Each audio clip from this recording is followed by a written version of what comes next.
为了要改善医护人员的工作环境，超过500位医疗人员总是上街头抗议。因提出讲，这骹手就要保护齐全等4大诉求。卫福部长许水源表示，上近这礼拜会找医师相关的工会来开会讨论。另外，这护理师也办津贴制度，明年元旦也开始施行，希望会当甲人才留落来。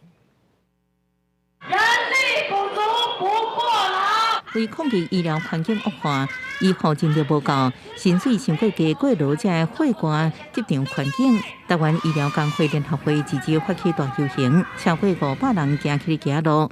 卫福部长许水源回应表示，按算会国互病院4、5成的补助金额，方便病院春秋来运用。另外，护理师夜勤津贴制度也要伫明年元旦上路，希望对留住人才甲回诊有帮助。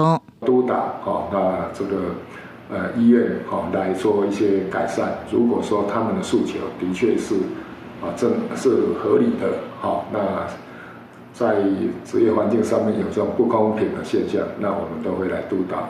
不过，基层医护人员并无安尼想，反倒政府互病院的补助，就亲像防疫津贴同款，看会到食袂到，而且根本无法度解决薪水上过低问题。护理师工会专联会也建议，要将3班护病比执法，才能真正改善护理环境。直接汇入护理人员的账户不就好了吗？